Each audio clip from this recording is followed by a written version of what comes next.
ಸ್ನಾನದ ನಂತರ ನೀವು ಸಹ ಈ ತಪ್ಪುಗಳನ್ನು ಮಾಡಿದರೆ ನಿಮ್ಮ ಆರ್ಥಿಕ ಪರಿಸ್ಥಿತಿ ಹದಗೆಡುತ್ತದೆ.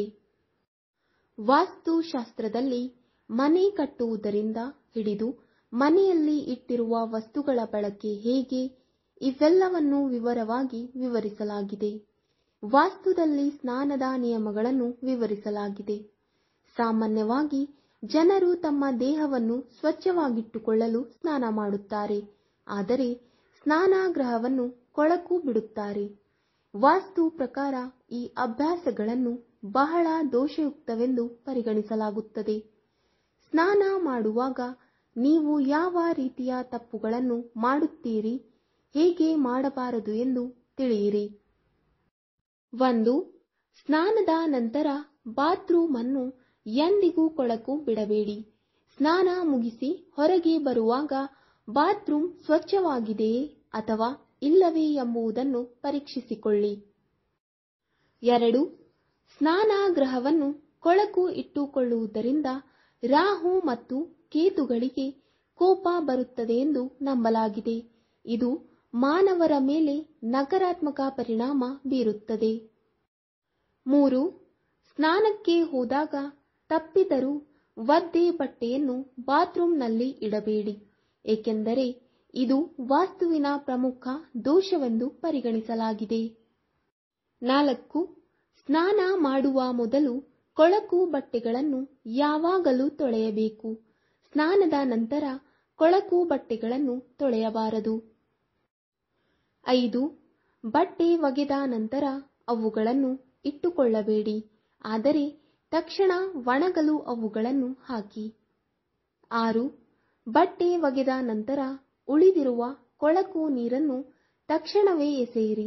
ಬಕೆಟ್ ಅನ್ನು ಶುದ್ಧ ನೀರಿನಿಂದ ತುಂಬಿಸಲು ಪ್ರಯತ್ನಿಸಿ. 7. ಕೆಲವರಿಗೆ ಸ್ನಾನ ಮುಗಿಸಿ ಒಡೆದ ಕೂದಲನ್ನು ಬಾತ್ರೂಮ್ನಲ್ಲಿ ಬಿಟ್ಟು ಹೊರಗೆ ಬರುವುದು ಅಭ್ಯಾಸವಾಗಿದೆ. ವಾಸ್ತು ಪ್ರಕಾರ ಇದು ತುಂಬಾ ತಪ್ಪು. 8.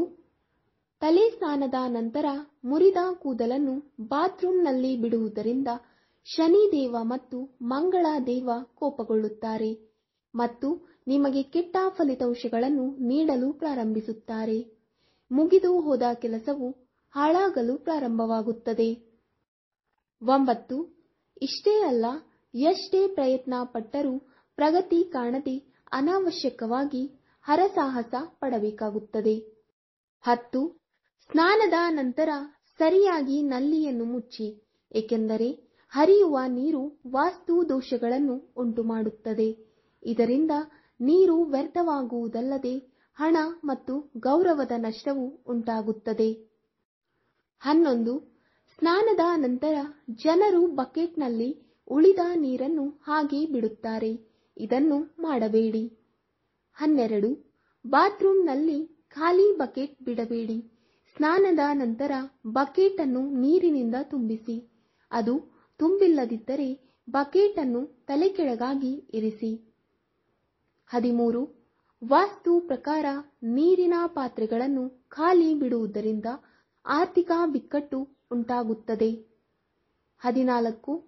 ಹಾಗೆಯೇ ಬಾತ್ರೂಮ್ನಲ್ಲಿ ಇಟ್ಟಿರುವ ವಸ್ತುಗಳನ್ನು ಅಲ್ಲಲ್ಲಿ ಇಡದೆ ವ್ಯವಸ್ಥಿತವಾಗಿ ಇಡಬೇಕು ಎಂಬುದನ್ನು ನೆನಪಿನಲ್ಲಿಡಿ.